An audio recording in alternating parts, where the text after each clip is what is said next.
各位网友，大家好，欢迎来到包明说。这期话题我们说一说北溪天然气管道被破坏事件产生的影响。9月26号，俄罗斯通往德国的北溪1号和北溪2号海底天然气管道泄漏事件呢，仍然在发酵。欧盟和俄罗斯都初步判定这起事件呢不是事故，而是人为蓄意的破坏。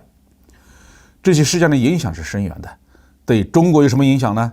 香港南华早报采访了几位中国专家，得到的答案都是在经济层面上分析对中国没有什么负面影响。中国与全球化中心副总裁高志凯表示，这起事件对中国的影响将是有限的，因为中国与外国天然气供应商签订的天然气合同呢，通常都是长期的，一般是10到20年。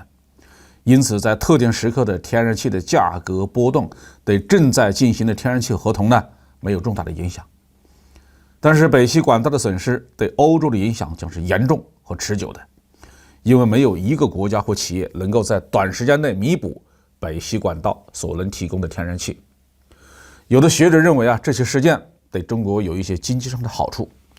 中国人民大学的教授王一伟就表示，俄罗斯可能会向亚洲寻找天然气的买家，主要是中国，可能有助于人民币国际化以替代美元。日经亚洲引述中国媒体的报道说，仅中石化今年就向欧洲转售了315万吨液化天然气。9月15号呢，俄罗斯副总理诺瓦克表示，将在2024年动工修建中俄天然气管道项目西北利亚力量2。这条管线起于亚马尔半岛，途经蒙古国，设计年输气量可以达到500亿立方米，略低于北溪2 550亿立方米的输送量。不过也有学者提到北溪天然气管道泄漏事件将引发全球对主要基础设施安全的担忧，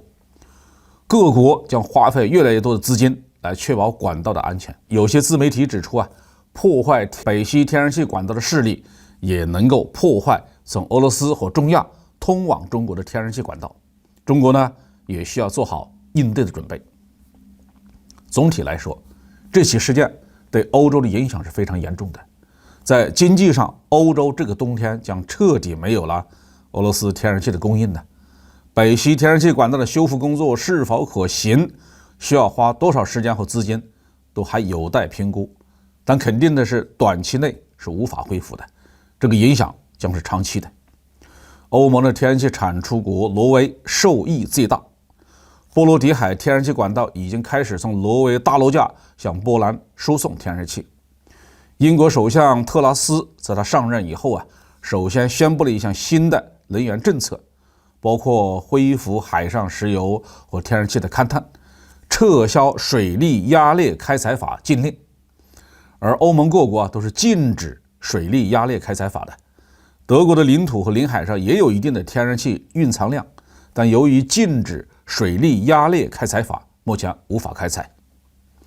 在政治上，德国与俄罗斯的谈判已经没有任何意义了。欧盟在俄乌战争问题上可能不得不永远站到乌克兰一方，与俄罗斯对抗到底。欧洲的冬天马上就要来临，因为缺乏能源而受冻的欧洲民众已经开始示威游行，要求政府恢复从俄罗斯进口石油和天然气。甚至在瑞典和意大利，右翼政党都获得了大选的胜利。这个冬天，欧洲的政治变化可能会比较剧烈，但是北溪事件呢，使得欧盟与俄罗斯妥协的可能性大大降低了。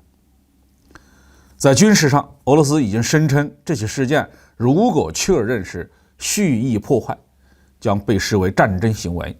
而北约在9月29号也发布了官方声明，将这起事件定性为蓄意攻击和破坏北约成员国的关键基础设施，主张行使自卫的权利。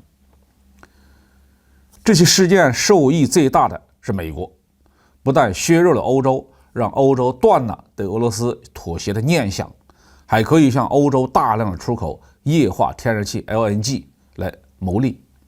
难怪有很多网友说，这起事件的幕后黑手如果不是美国，那就是新鲜了。但是目前西方媒体不顾逻辑，纷纷指责是俄罗斯干的。事件呢，正在向恶化的方向发展。好，这期话题我们就评论到这里。